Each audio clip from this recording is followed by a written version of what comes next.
Well, good Friday morning to everybody. It is Friday, right? Okay. I love taking these videos in the mornings when the sky is so blue behind me. I love it. Love summer. Absolutely love it. Nice fresh morning. It's going to be a hot one, but no humidity, so that's always great. So we've gone back to reading through the Kings again, and we're once again reading through the end of the life of Hezekiah, and going on into the life of his son Manasseh, and then his grandson. And it begs the question, why? why why do children turn out the way they do?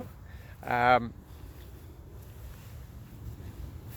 when we examine Ahaz, who was Hezekiah's father, he was a terrible king, absolutely terrible, the worst of the kings. He did things that even the kings of Judah didn't consider doing, or sorry, of Israel didn't consider doing. He was just really terrible.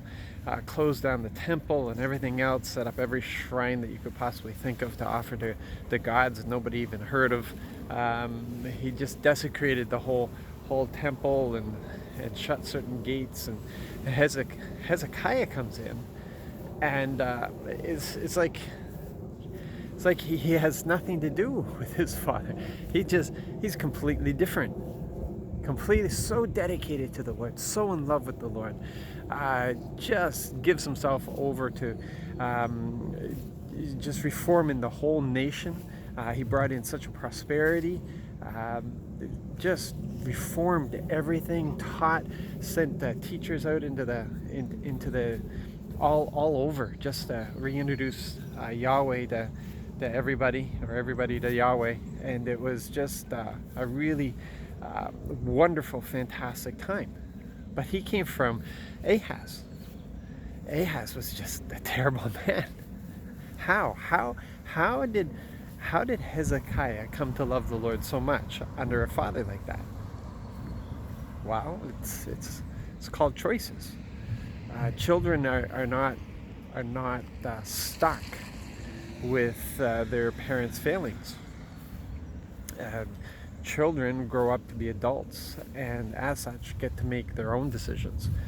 They can find out information for themselves. They can teach themselves. They're not stuck in a situation where they have to do what their parents did. That can be a good thing when it comes to somebody like Hezekiah. But what about somebody like Manasseh, who was the son of Hezekiah? Hezekiah, this great man of God, and out of him comes Manasseh, who followed his grandfather's example and did terrible things, did everything that his grandfather did, set up the shrines again. It was horrible thing that he brought into Judah, and brought in terrible times for Judah, and his son followed in his footsteps. This doesn't take away from the responsibility of parents to instruct their children, but it has to be more than instruction. It has to be setting the example. It's we have this thing as parents of wanting control, but that's never going to help the kids make good decisions. We've got to take the opportunity to teach them how to make good decisions, because just as we provide for them when they're young, often we make decisions for them. But when they get older, just as they have to provide for themselves, we're not going to continue providing for them. They're going to have to make their own decisions. But how do they do that if we always make all the decisions for them? So instead, we spend our time as parents parenting by teaching them decisions, which means backing off of control, not taking control all the time, all over them, and allowing them to fail, even though we could step in and prevent that failure.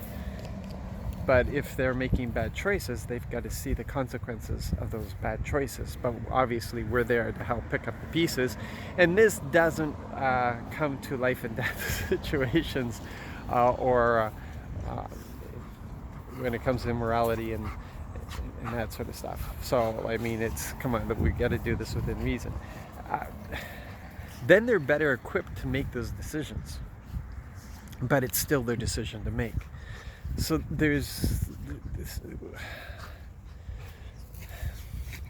it is true that parents can lay down very bad seed for the children and make